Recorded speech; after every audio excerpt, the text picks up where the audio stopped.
Welcome to Optimize My Life, the ultimate radio show where we unlock the secrets to living our best lives. Now, before we dive into this exciting journey of self-improvement and empowerment, I want to take a moment to thank our incredible sponsor, the Hope Collection, for making this show possible. Their unwavering commitment to spreading hope and positivity in our lives is truly remarkable. We believe in the power of interaction, so we want you to be a part of this incredible journey. Call in, write to us, or connect on social media. We'd love to hear your questions, experiences, and challenges. Together, we'll create a thriving community of like-minded individuals, supporting each other to thrive and shine.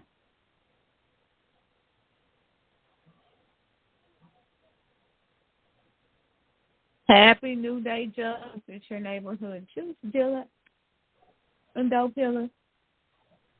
And we are in the mix of everybody is having an amazing day.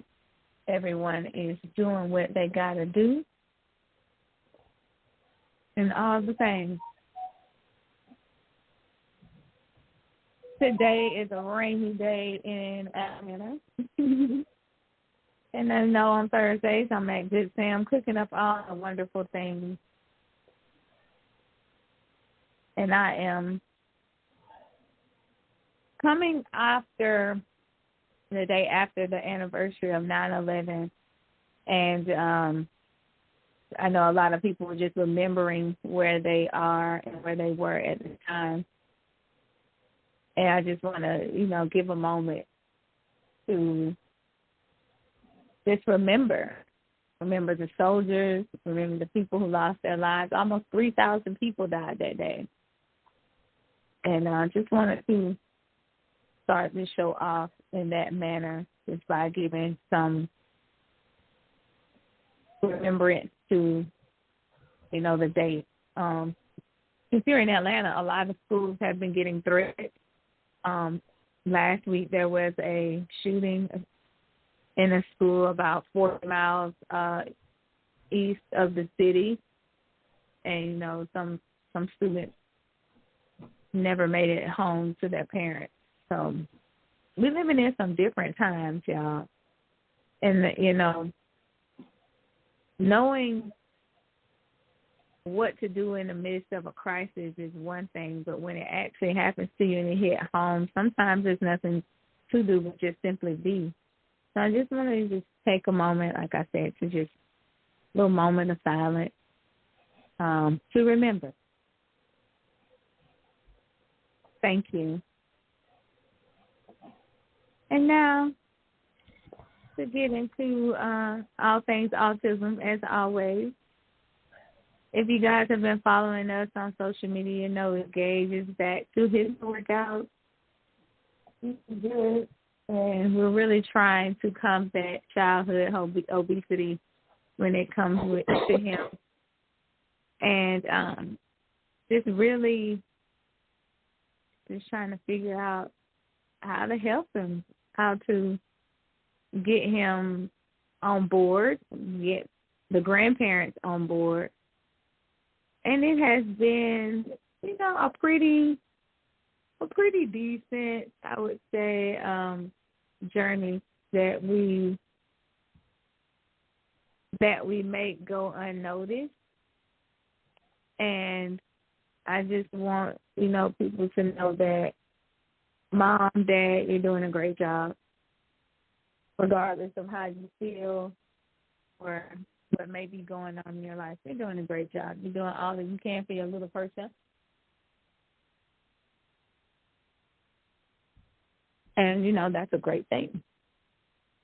School should be starting for most of us. And like we've already said, being prepared when school starts and having a plan of action.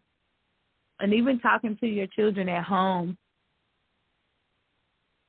if things should, go left at school and how to react and what to do and different, pre-planned messages that you can send to your family members should your child come, be in distress or, God forbid, something goes on the in the classroom. And it's just one of those things, like you can never be prepared, but it's better to have some plan than no plan at all. So just getting into those tactics of learning and growing. I have something I want to read to y'all. I'm trying to pull it up.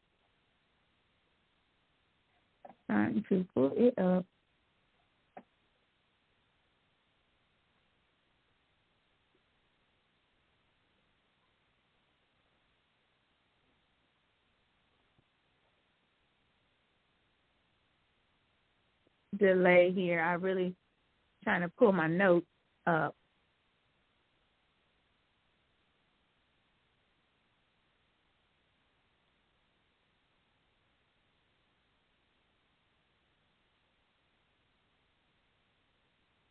All right. We are having difficulties this morning, child. It's raining in Atlanta, and we're having all the difficulties this morning. But anyway, when it comes to school, and like I said, school is starting for a lot of us. A lot of times parents don't feel like they have the support of family members or community. I know a lot of times we've talked about IEPs on this show, and I recently learned that an IEP and a 405 plan are two different types of plans. However, the 50 is 504. The 504 does 503. not. Well, yeah, I'm almost certain it's a 504 plan here, and it may be different for any state. But I'll look it up because I could have sworn 504 or 503. But I didn't know that an IEP trumps anything that you can have for your children. And if your children are in like a small charter school, every child has an individual learning plan that is centered out for them. This past week, I participated in PTA, and they had something called a lot of different resources, but it was like MRS and MRSS, and it was a program dedicated to educating parents and caregivers on which plan was right for your child. And even if your child has an IEP or has a diagnosis, then that can have them be, grounds for being tested for gifted, for other academia things. And I was learning that the plan is like to differentiate if you need exclusive, inclusive education or specialized education. And some people didn't know the difference between those two. And when you think about inclusive learning, that's like small, tailored classes that are specifically for those children who have specific needs. And the team is back. Shout out to the team at Good Sam. They are back in action. Mm-hmm. And so having the inclusive education and being in an inclusive setting, school that my son is currently in has these different settings placed forth, has these things placed forth to better assist your child and assist you in just your day-to-day things. I think I mentioned that I had a few home visits, and in the home visit, I've never had these before because sometimes school will say they're going to do a home visit, but it's really you coming to the school, expressing your concerns, and taking into consideration what goes on, and then they kind of go forth with, so on and so forth. When it comes to the learning portion of it, sometimes children on the spectrum don't like to be pulled out of classes, or they don't like to be rearranged around. So they're assigned different aides to be with them, the whole day, depending on, and I don't like to use the word severe, but that is the language that they use, depending on how severe the child is. in their cognitive learning or their social learning or their academic learning. And they so when switched it from like Asperger's to different definitions to levels. And they did that because the guy that coined the Asperger's term was a Nazi that did a bunch of horrible things. So, forgive me for a lack of knowledge, but it's like Asperger's a mild autism, or it's a category of its own? Asperger's used to be a category of its own. Basically, you were high functioning. You had some social issues, but Asperger's was like the genius kids, the kids that are super smart. Okay. The kids that make parents' life miserable because you never planned to outsmart a 4-year-old or a 5-year-old. Right, Lemon. Oh, thank you. And when it comes to learning the different terms and how the school has integrated different sections of the school to be able to house your children in their unique environments, however that is. They may want to do their work, but they may want to sit under the table while they do their work. And this school encourages them to do just that, whatever. And this is in those small classroom inclusive settings. So when it comes to getting out of those supports and in a specialized education, that's when we tailor a plan uniquely for your child based upon their learning style, their learning needs, or I want, it's so touchy when you're trying to get the language. But not even needs, but just what they need to succeed in life and how they can implement these things via school. So I learned that these different specialized educations are strategies that are put in place to support the autistic students. And even now, they're doing the autistic students, those are delicious. The autistic students, they're put, the ones who are self-regulating and self, the ones that do it themselves, they're more prone to putting them into just general educational classes and pull them out for said, therapies or different things that they need. So after I learned all those things, the 503 or 504 plan was put into place to assist these children who has these differences, but they didn't have the social piece, or they didn't have that. They have one and not the other, or they express one more so than the other.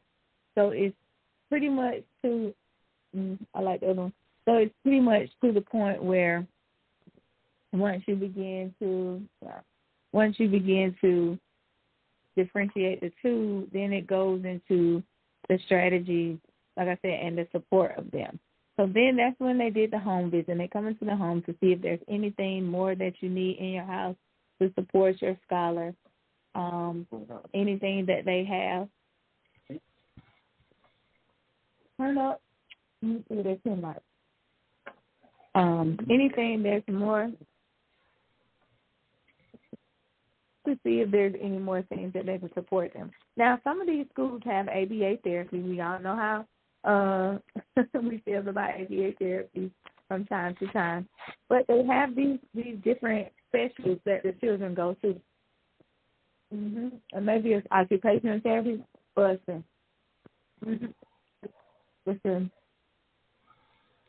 the ABA therapy, the occupational therapy, and a lot of schools are removing occupational therapy. And I really think it's important that we keep that in school because that helps with fine motor skills, writing, feeding yourself, different things like that. I don't think you should actually take those out, but my opinion. And other complementary. Another thing that ABA therapy helps with is it helps with understand your brain. It actually, hand-eye coordination. It helps with the communication between your left and your right brain to help you actually improve academically. Especially with the fact a lot of schools went away with gym class and things like that. Those old stupid games we used to play or workouts we used to do, the windmill, square dancing, sweating to the oldies. Okay, I'm aging myself. But red light, green light. Yeah. Dodgeball, all these different things that we used to do helped with your hand-eye coordination. And what that does, it actually speeds up the process of your brain. So it actually, all that not only wears you out so you're able to spend more time focusing in school, you're not having all the wiggles, but it also helps with the fact of you being able to speed how you think and process in the subconscious level, so you're actually smarter. Absolutely. But now what they're gearing towards, because now to clear that up, did you say ABA or was that gym class? Occupational therapy. No. Occupational therapy. Okay, because you said ABA. I just wanted to clear that up. That's why I kept asking. That's occupational therapy. That's not ABA. All right. Yeah, so, OT. OT, yeah. And I am an advocate of OT because Gage was in occupational therapy. I went to school to be an occupational therapist. I did not finish nor graduate out of that program. I did 2 of the 3 years. And when I was placed in clinicals with people with cerebral palsy, I could not handle that then. I may go back and finish that. Who knows? But now they're getting towards more of teletherapy because of the time and alternative therapies. And then they're wanting to medicate and see what works out there. They're shying away from a lot of these therapies, going straight to medication to see if they, can help. And then they're going into the technology and assisting tools to help them. So I've even seen like robots that they're putting in certain schools or settings to assist the children. But I feel like that's going to replace teachers. And we need that human contact. They have socially differences, so I feel like the human contact is a pivotal piece in that. But they're using things like the latest technology in aiding learning and assimilation and even virtual reality for them to exist in a world and kind of show them how they're being in other worlds and show them how they could be, or an alternative method to express your behavior. They're also using apps for the nonverbal. They have the speaking devices that speak for them. And the future is just gearing towards technology. And clearly, I'm on the fence about a lot of that. I've seen a lot of older nonverbals that use these speaking apps. The problem is they use them to the point that they don't talk or they don't try. They don't learn to talk because they become so comfortable with that app to speak. Parents who are trying to convert them over, and, you use the phrase, use your words, and they'll point to a thing on the app. And so you're trying to get them to talk, you have to rechange everything around. But these kids are very smart. Verbal, nonverbal, these kids observe, memorize, and repeat. They are very smart to the point that they know how to manipulate the system. And if they know they can get away with things, such as using these apps instead of actually learning to communicate, they're going to do it. And so they're great tools, but they're designed to help you get started. They're not designed as the end-all, be-all.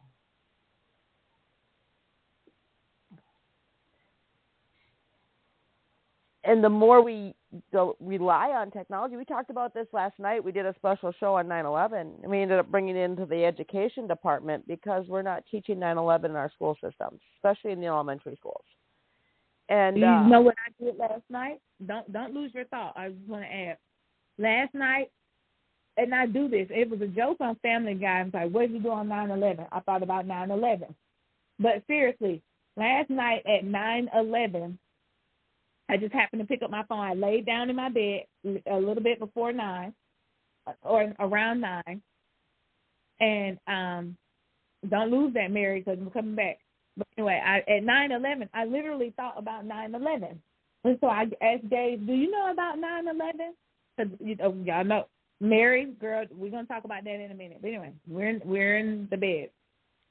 Dave, you know about 9/11? He goes, yes, 9/11. I said, no, 9/11. So then we look it up. He says, oh, September 11. No, what happened? And I was just like, the plane crashed into the buildings, and it was a terrorist attack on, the state. And he was like, wow, it was like bad people tried to come in and hurt us. And I was like, yeah, but, there are a lot of people in the armed forces, and they support us, and they tried their best to protect us in the jobs that they do. And he was just like, oh, and I realized they're not teaching this. They didn't do anything for 9/11 in school yesterday. No. Not to my knowledge. Then you take a moment of silence. No, they don't. Flags aren't on half staff like they're supposed to be because it's actually Patriotic Day. And I pull my kids out of school. They don't go to school that day.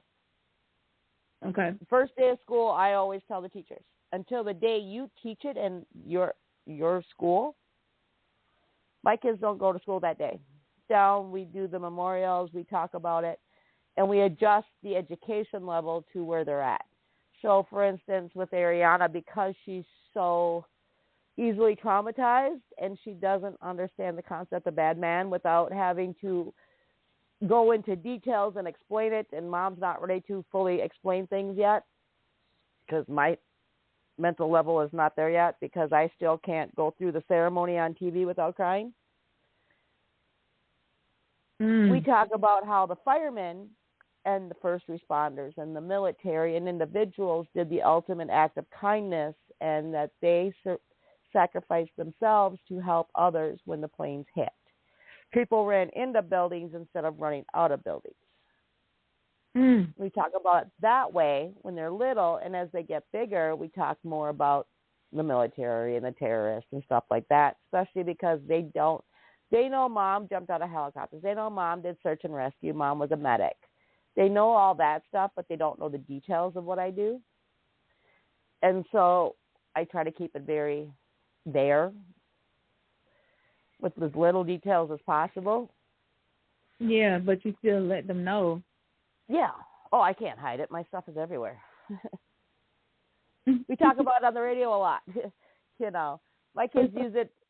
My kids use my military to their benefit. Like, for instance, Ariana was uncomfortable with her teacher last year because she was just an evil person, and she really was. Because I was getting triggered listening to her getting yelled at. Oh. All I would hear is, Ariana, you need to pay attention. Pay attention. Pay attention. Eyes on the screen. Eyes on the screen. If you didn't understand, if you would pay attention more, you would understand this. And that's all I heard for a half hour to an hour. I'm like, oh, my God, I can't deal with it. I can't. I'm like, I looked at Andy. I'm like, you need to deal with this because mom is not going to be nice no more. Mom can only be nice for so long. And when mom doesn't get nice, it's not very good. But so she comes to me and she goes, Mom, you were a soldier, right? And I'm like, yeah. Why? And what do you want? Oh. She asked you, why was you? No, she goes, Mom, you were a soldier. And I asked her why. What do you want to know? Oh, okay. Because I know it's going to cost me something. It's going to involve something. And she goes, so your job as a soldier is to protect the Constitution and all the people covered under the Constitution, right? And I go, yes, you know the answer to this, so why the hell are you asking me the question? She goes, I'm covered under the Constitution, right? And I go, well, sort of. Why? She goes, Constitution says I'm allowed to feel safe, and if I'm not safe, I feel safe, I'm allowed to not be in that environment. And I go, sort of. Why? She goes, so, Mom, as a soldier, your job is to protect me, and since I don't feel safe in my class, the Constitution says I don't have to go to that class. So as a soldier, you can't make me go to class. Not you can't make me. She bypassed Mom and went straight to military. My fear is now she's figuring out the loopholes in the system. What other things is she going to use the military excuse for? What's she going to do, call in an airstrike? Mom, you know these people. Deal with them.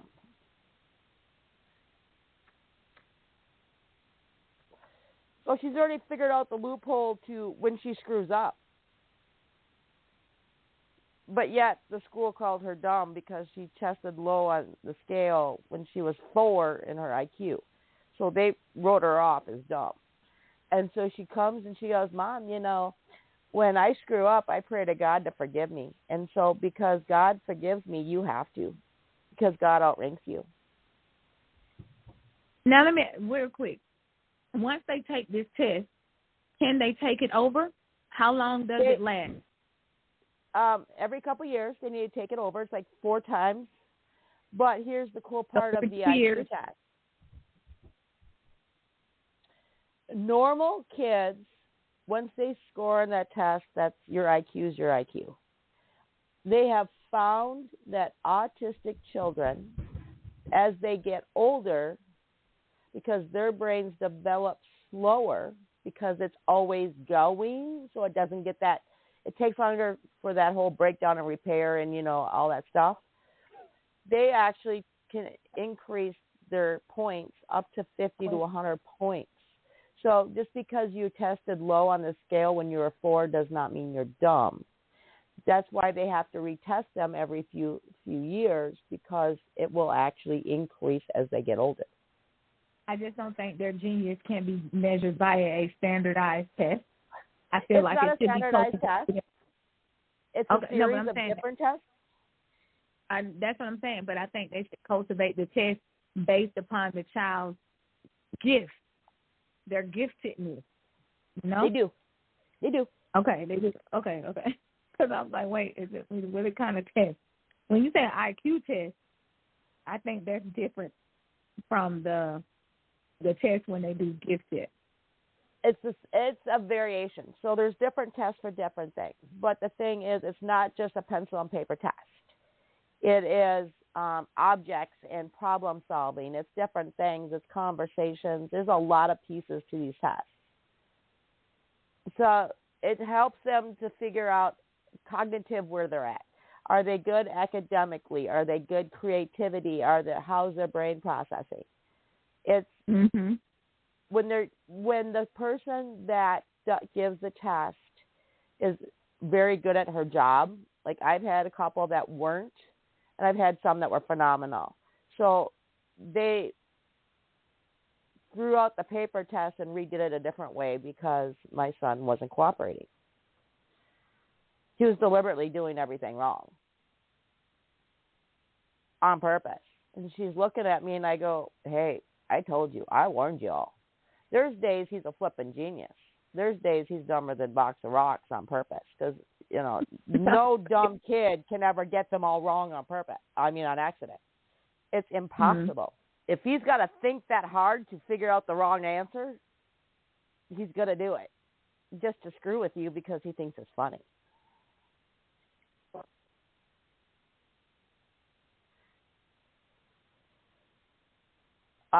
Sarcasm and how they answer questions is a sign of intelligence.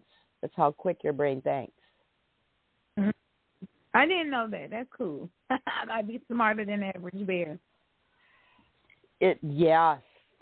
And that's where I have the issue because, you know, as a parent, you've already planned out. You're pregnant. You know, you're figuring it out. You know, you figured out how to think like, you know, to outsmart a 16-year-old. but you never figure out and learn how to outsmart a 5-year-old or a 4-year-old. And so my problem is, and this is the reason no matter what, you see me in a lot of hooded sweatshirts, because I just can't, I cover my face because shit that comes out of their mouths, it's funny. And they're not wrong. So instead of me yelling at them for whatever they're doing, I cover my face and do an about face and walk away. Because I'm laughing or I'm smiling, and they aren't. I don't want them to see that because, you know, I should be yelling at them. You know, it's inappropriate, whatever. No, I love that. And if I get really baffled and you know I'm in trouble, all you hear is me yell at Dad to deal with it. And Dad is not the king of quick wit. My kids and me run circles around him. But Mom just cannot keep composure anymore. Mom cannot deal with it. Especially when they figured out loopholes and when you ask them to do something or you tell them to do something and they've figured out ways to get around it. And they're not wrong. They definitely don't be wrong because their logic does make sense. So I can't deal with it. My brain doesn't operate that way anymore. I don't know. It's just, I'm just so dumbfounded by what comes out of their mouths that I just like, Dad, deal with it. Because I can't. You know, these tests are designed, they're not a one-size-fit-all, and they take them every so many years. And they're actually required by state because he's on the spectrum to take them, I think it's like every 2 to 3 years to see where they're at and see what service. And it's more for them to figure out what services he needs and what services they are required to provide. Minimum requirement of standards. And it's to help them figure out how to create his educational plan for an adaptions for like your reading, your writing, your math, things like that. And then they work with a psychologist, and that a lot of times, depending on the psychologist, can be a joke.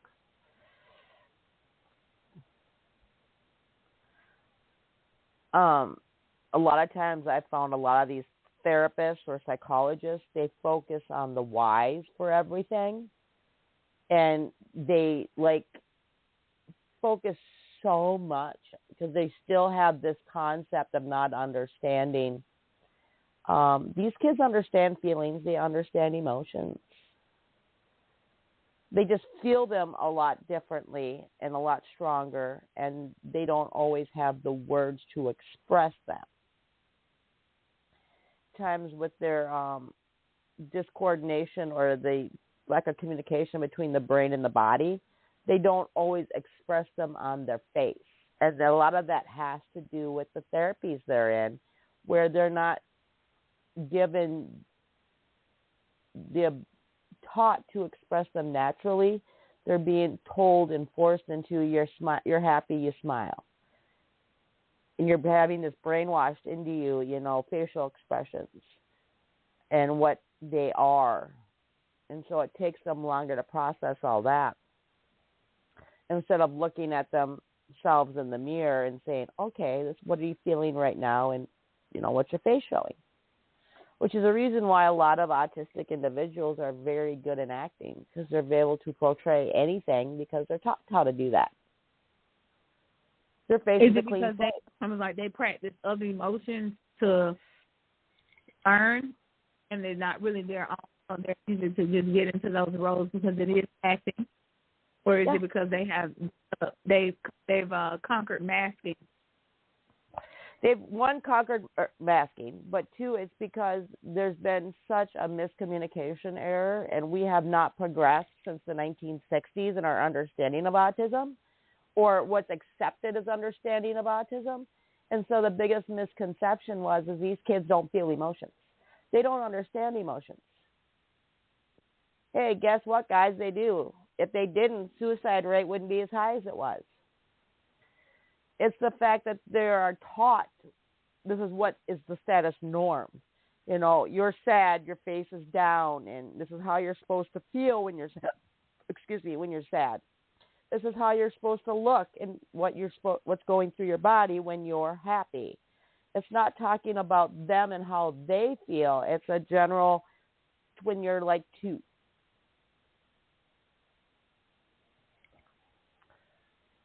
And so they're able to portray it because that's what they're taught, how to portray it. You're shown pictures of faces.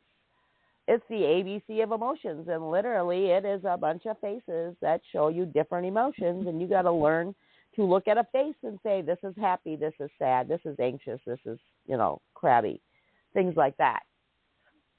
But it's all hypothetical because they're all different faces.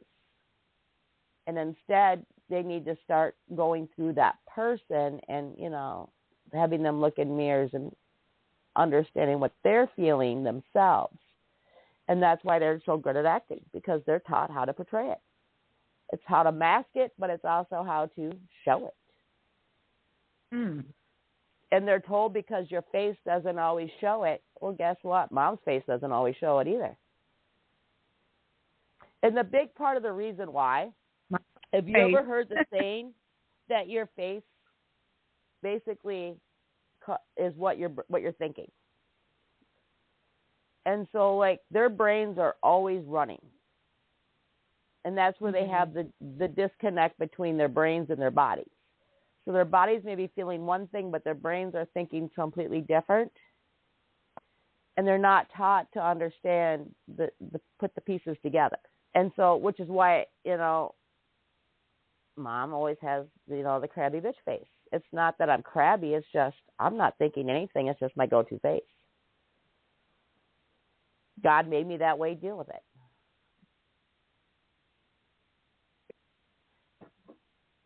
It's the same thing for them. And that's a good perspective to realize that they're pretty much never. So by the time they process one emotion, they're starting to grasp another and like up and down, and they're trying to regulate all the time, and it's just sometimes it can be overwhelming. Yeah, and why they speak. You break it up a little bit. And that's where it's crucial for them to learn. And that's why I do it in a game format for little kids. But it's learning in real time as you're feeling this, what is going on in your body. All right, so you're mad. You're frustrated because you tried to do something dumb or something's not working the way you want it to do. So your brain's telling you you're mad. Okay, that's great. Now, what do you feel in your body? And you start at your face. What's your face look like? And you work your way down. Is your skin feeling hot? Is your heart racing? Are your muscles tense? Is your stomach a ball? You break it down for them on a regular basis, and you keep, asking them the questions so they can fill in the blanks so that they can start to, it's basically programming your brain, but also giving them cognitive awareness of what their body's going through at the same time of what they're thinking. What are you thinking? What do you need to do? Why do you want to do it? Why are you mad? What caused, and you don't use why, you use what. What caused you to get mad, or what caused this to happen? And when you're doing this, it's putting the pieces of the puzzle together for them. And it will eventually become automatic. Same time, you're teaching regulation techniques. So you're getting frustrated, you're getting mad. This is what's going on. Now, what do you do to be calm? Or come to center? What's going to help loosen those muscles? What's going to help you feel better? Do you need to run back and forth? Do you need to jump up and down? Do you need to hum or do you need to sing? What do you need to do? and you try out these different techniques and see what works. And especially in a meltdown, one, you're distracting them from the original issues, but two, you're giving them the pieces of the puzzle, and three, they're learning regulation techniques. It's putting all the pieces together in one fun game. I feel like once some pieces start to come together, that's the whole development of the child. But it's never ending, because if you think about it, like, we're still learning. We're still learning our children, and we've had them since birth. A little story last night after we talked about 9/11. I talked to Gage about, hey, what's going on in school? Because every day I feel like he's masking Mary. Now, help me understand what's going on here. Every single day he gets in the car, Gage, how was school? It was amazing.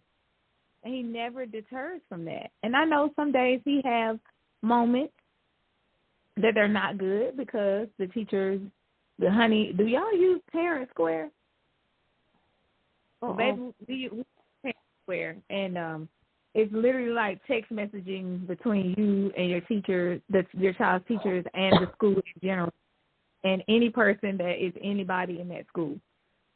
So he was having some issues with a little boy that he wants to be his friend, but the boy's like, oh, you're weird. Like, stop talking to me. And, like, Gage would be like, oh, stop talking to me. He's like, stop copying me. Stop copying me. And, Gage is playing, and the boy is getting upset, and Gage cannot read the room that, okay, this kid doesn't want to be a friend. He doesn't want to play, and he's still at play.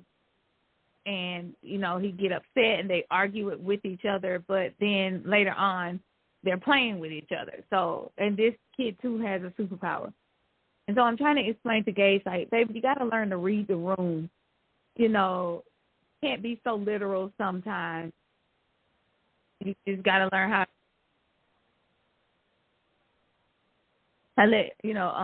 just trying to figure out, don't be so literal, like, understand what's being said and kind of read the room, like know what it is. And so he was telling me, school is good and I'm enjoying school. And I try to talk to him like, hey, how do you move around? How do you do this? How do you do that? How do you maneuver these things? And he's telling me, and I was just like, is there anything you would change right now? It's like, no, I like my school. I don't like changing classes, but I'll be okay. And when I went to the PTA meeting tonight, they let me know that they're actually hiring 2 more staff members to be able to come into the inclusive learning to be able to assist. And some of the students would have this aid that's with them. Hey, it's the aid. Students that need, assistance all day. Like, no, we don't think so. Like, he does well in general classroom. When we pull him out, to different things, then, he regulates and he does what he has to do. And so I want to make sure,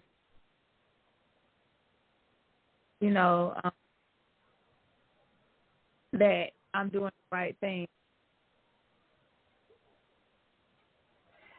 Well, does he say why it's amazing? No, he didn't. He just said, it's amazing. And I'm like, well, what? They run off some things. But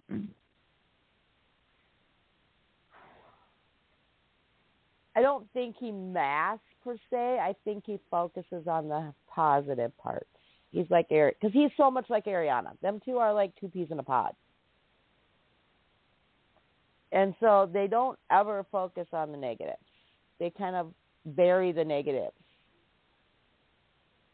And so they focus a lot on the positive or the good parts and remember the good parts.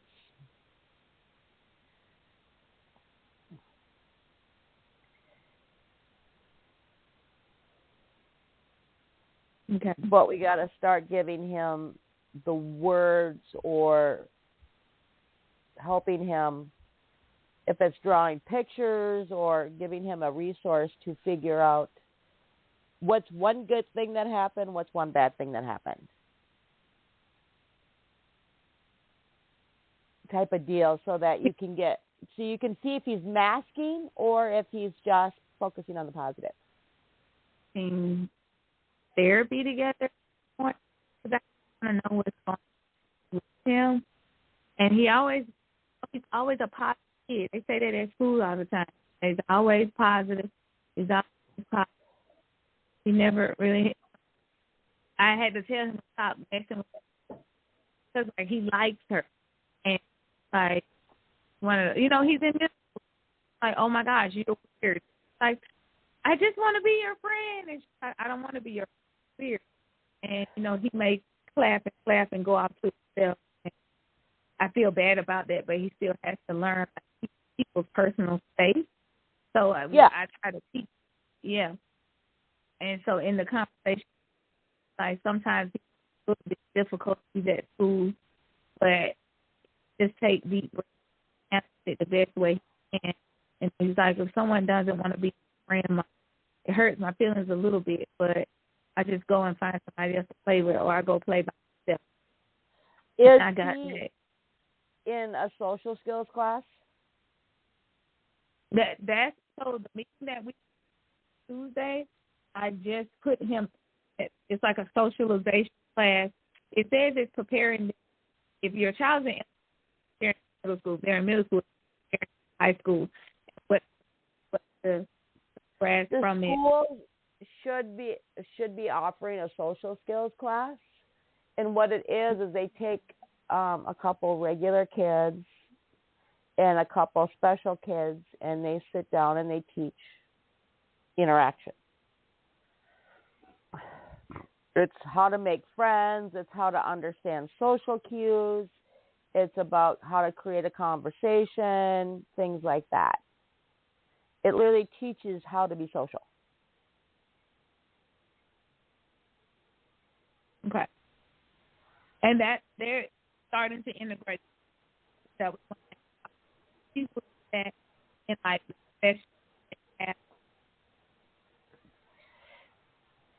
You are breaking up really bad. I'm getting every other word you're saying. I don't know what happened. Said right now he's in a different type of special. That's what they call it. So the socialization one he'll be in the next couple of weeks. But I think it's like every 4 weeks they switch to something else, or maybe every 5 weeks. It's something like that. So he will definitely be in that program.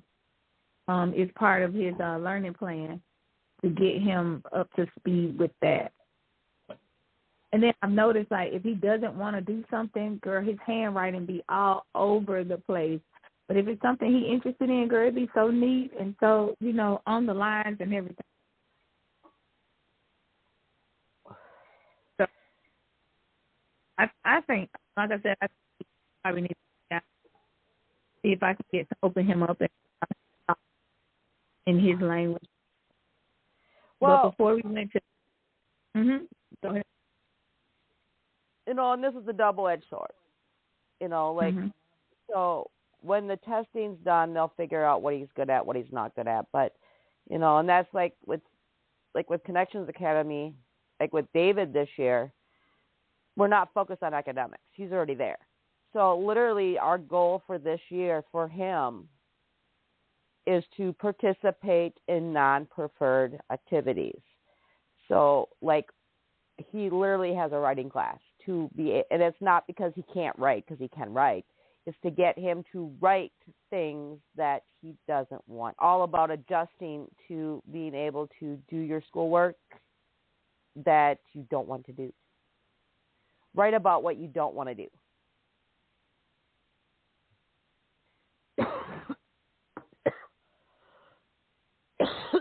Sorry, my allergies are really bad.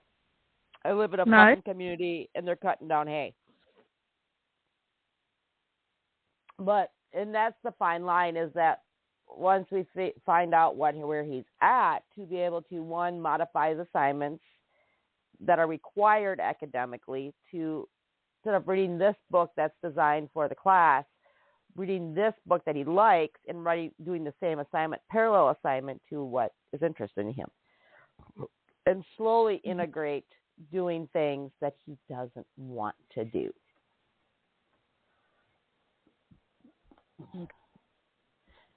It's a fine dance It's like the tango. It's keeping him interested so he keeps going and excelling academically, but it's also allowing or forcing him to do things he don't want to do. You know, it's a negotiation. It's like, okay, so, you know, you write this book report on this, or you do this assignment on this, and only write a sentence on it or 2 sentences on it so that you show that you learn the material. But let's read this book or write this or do this assignment that you like to do or want to do, and you can do the whole thing.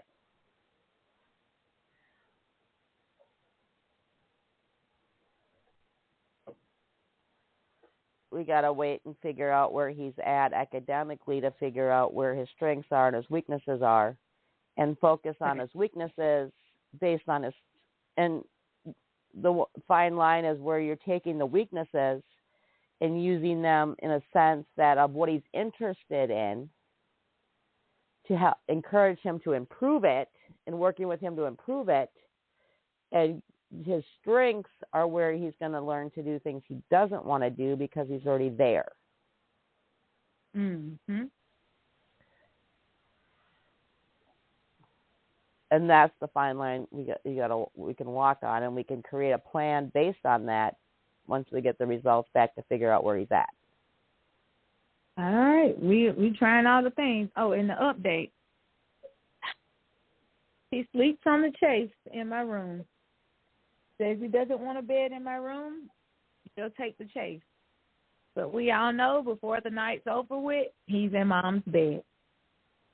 So last night, I slept on the chase. And to get him to go to sleep, every time I would move, he would wake up. Where is she going? So needless to say, y'all, I am so sleepy today. So if he doesn't want a bed, will he do a blow-up mattress or a futon? He has a blow-up mattress, but it's for his living room. That's part of his sport. He used to have a tent in the living room with an air mattress in it. That's his sport. Cool. And when I say tent, 5-person tent pitched in my living room. I do too. We've always had a tent and actually now we replaced the tent with a bunk bed out of my daughter's room, and she literally has my curtains hung around the bottom bunk. That's her hole. But that's her safe space. That's his place to go. So you need to negotiate with him to figure out a happy medium. A futon or, you know, something. If it's not a bed, a cot. Or Girl, just move the chase next to your bed. Him why he don't want to sleep in his room, and he's like, I don't like my room. But Mary, he did express this to me, and I think I told you a few times. He does not like our living arrangements. He loves Pop House, but he wants me to go and get another condo. Okay. He said he will sleep in his room when I get another condo. Well.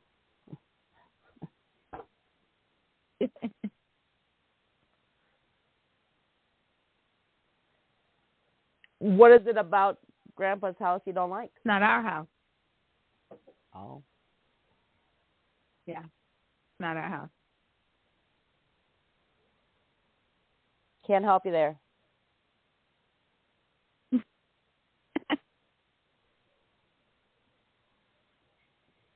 Oh, I didn't tell you what happened yesterday.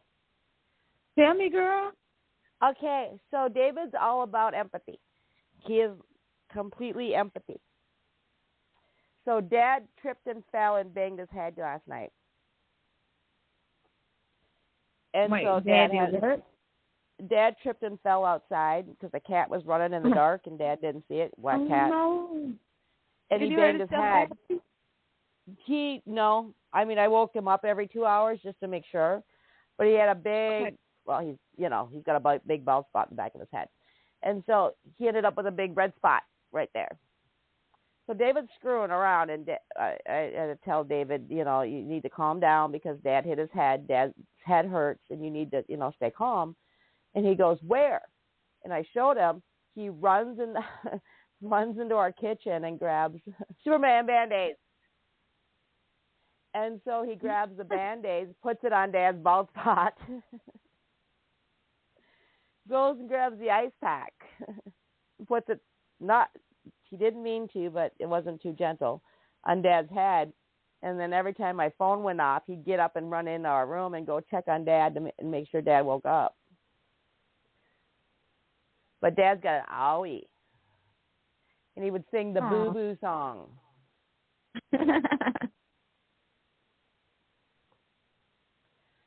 And then he went up and goes, Dad, kiss.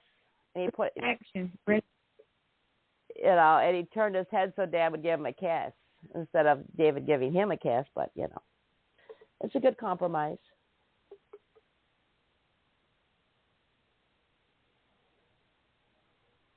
But it was so cute to see him be, it's like when I cut myself and I'm bleeding, he'll run and grab a Band-Aid and he's becoming quite the little empathetic little boy.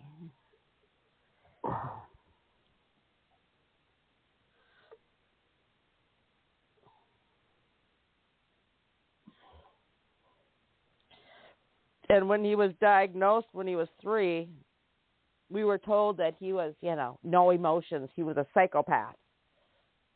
And that if I didn't throw him in all these therapies, that I'd have to have him institutionalized because he'd be so out of control and so...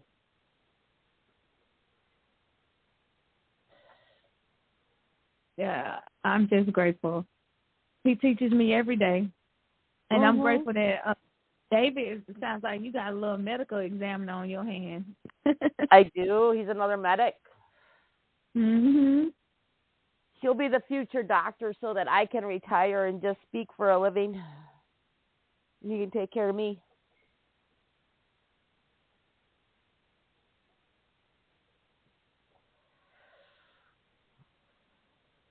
So we are out of time for today.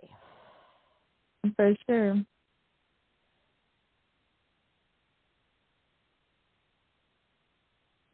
Thank you for that. Now I got some new stuff that I can go and go forth and be a better parent. With it. All about patience. Call me later and we'll talk about his IEP and how we can adjust some of it to help him. Yeah. I hope y'all have the most amazing day. I know it's 9/12, but never forget 9. And thank you for all the soldiers. Mary, thank you because you were there. Okay, thank you. We appreciate you. We support you now and forever. For every jug listening, thank you so much. Go out and be the thing that you want to see. Give $1 away, maybe even 2. Step back, watch it grow, and see just what it will do. Have a good day. Good morning, good evening, and good night. Bye for now.